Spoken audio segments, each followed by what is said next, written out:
មហោបប្រចាំតំបន់អ្នកខេត្តស្វាយរៀងអញ្ចឹងអ្នកណាគេខ្លះដែរជាមួយនៅកន្លែងអ៊ំប្រុសជួយខមមិននៅខាងក្រោមវីដេអូផងហើយនៅពេលដែលបានទៅអង្គុយញ៉ាំផ្ទាល់អញ្ចេះបានដឹងថាពិតជាស័ក្តិសមទៅនឹងអីដែលគេល្បីមែនរសជាតិនៅកន្លែងគាត់ពីមួយមុខទៅមួយមុខគឺឆ្ងាញ់ប្លែកជាពិសេសគឺសាច់ជ្រូករំលីងជាមួយនឹងជ្រក់សណ្តែកហើយនឹងកកូរកដៀងនឹងតែម្ដងគឺឆ្ងាញ់ប្លែកមាត់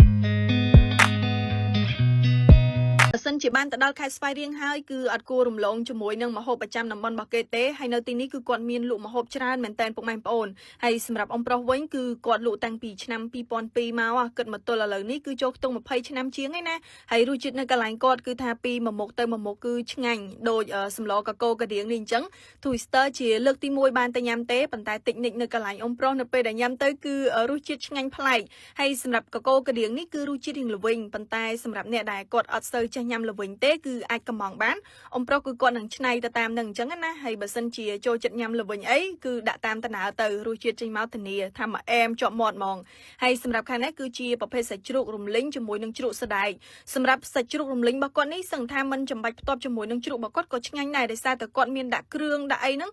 គឺមកចូលជាតិមកល្មមតែម្ដងហើយមើលតែសាច់របស់គេទៅគឺលក្ខណៈថា juicy អត់មានផ្អែមពេកឬមួយក៏ប្រៃពេកអីទេនិយាយទៅ Twister នេះបញ្ចូលសលេងបដាចាប់ផ្ដើមនឹកឃើញឃ្លានទៀតហើយហើយខាងនេះជាប្រភេទត្រីដែងរបស់គាត់ណាពុកម៉ែបងប្អូនអូយពុកម៉ែបងប្អូននិយាយទៅគឺទំនងមែនតើនេះជាប្រភេទត្រីដែងស្រែសាច់របស់គេឡើងពណ៌លឿងហើយគាត់ក៏មានជាប្រភេទត្រីងៀតអញ្ចេះដែរនិយាយទៅគឺនៅនេះពុកម៉ែបងប្អូនតម្លៃរបស់គាត់សមរម្យល្មមដែរហើយមានម្ហូបច្រើនអញ្ចឹងឥឡូវនេះគឺម្ហូបដែល Twister កំងបានមកដល់លើតុហើយណាហើយបងស្រីគឺជាម្ចាស់ហាងដែរនិយាយទៅគឺរស់រាយរាក់ទាក់ពេលដែលតែញ៉ាំនៅនេះដូចមានអារម្មណ៍ថាលក្ខណៈគ្រួសារយើងទៅញ៉ាំជួបជុំបងប្អូនអញ្ចឹងដោយសារតែគាត់រស់រាយទទួលជាពិសេសហ្នឹងគឺបងស្រីបានសម្ដីនឹងតែម្ដងនិយាយទៅដូចស្គាល់គ្នាតាំងពីកាលណាអញ្ចឹងណាហើយឥឡូវនេះគឺម្ហូបដែល Twister កំងបានមកដល់លើតុអស់ហើយនិយាយទៅដូចទៅកម្មវិធីការអញ្ចឹងម្ហូបឡើង4 5មុខឡើងនឹងរៀបមកតុនេះល្មមពុកម៉ែបងប្អូនគ្នា4 5នាក់អីអញ្ចឹងណាហើយសម្រាប់ Twister ថ្ងៃនេះគឺទៅជាមួយនឹង Freshy Lychee ជាប្រភេទតែកាឡេនយើងញ៉ាំជាប្រភេទអាហារបែបនេះដាក់ជាមួយនឹងតែកាឡេនមកគឺត្រូវមែនតើបើបានដាក់តកតិចទៀតគឺកាន់តែឆ្ងាញ់ជាពិសេសហ្នឹងគឺ Freshy Lychee ផ្សំចេញពីផ្លែឈើស្រស់ផ្លែឈើពិត 100% នៅពេលដែលយើងញ៉ាំទៅគឺជួយទៅដល់សម្រស់របស់យើងណាហើយខាងនេះជាប្រភេទកកូរកដៀងពុកម៉ែបងប្អូនពេលដែល Twister ទៅនេះគឺអ៊ំប្រុសគាត់ឃើញថាសិតតែស្រីអញ្ចឹងគឺគាត់ដាក់ឆ្នៃមកល្មមអត់ល្វីងពេកទេអញ្ចឹងសម្រាប់ Twister ដាក់សូវចេះញ៉ាំល្វីងគឺញ៉ាំបានហើយដូចសាច់ជ្រូករំលីងរបស់គាត់នេះTwister មិនចេះតែនិយាយទេពុកម៉ែបងប្អូនអាចមើលនៅក្នុងវីដេអូបាននិយាយទៅគឺទំនងមែនតើហើយដូចជ្រក់សណ្តែកអីនេះអញ្ចឹងគឺគាត់ធ្វើមករសជាតិអត់ជូរទេនៅពេលដែលយើងផ្ទាប់ជាមួយនឹងសាច់ជ្រូកគឺចូលជាតិគ្នាបានល្អអញ្ចឹងសម្រាប់ពុកម៉ែបងប្អូនដែលបានទៅដល់ខេត្តស្វាយរៀងហើយគឺគួរតែចូលសាកជាមួយនឹងម្ហូបប្រចាំតំបន់របស់គេនិយាយទៅគឺធានាថារសជាតិជាប់មាត់ហ្មង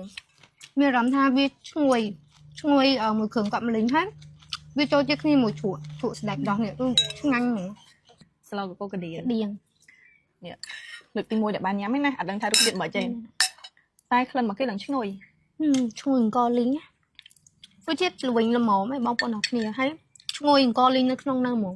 ហើយអញ្ចឹងសម្រាប់ហាង Two Sister ទៅនេះគឺមានឈ្មោះថាមន់ដុតម្លប់ឫស្សីស្វាយរៀងពុកម៉ែបងប្អូនសម្រាប់ព័ត៌មានលម្អិតក៏ដូចជាទីតាំង Two Sister នឹងដាក់នៅលើ caption ក៏ដូចជាក្នុង comment ហើយគាត់មានបើកលក់ចាប់ពីម៉ោង8ព្រឹករហូតដល់ម៉ោង9យប់គឺត្រូវមែនតែនជាមួយនឹងអាហារថ្ងៃត្រង់ក៏ដូចជាអាហារពេលល្ងាចណា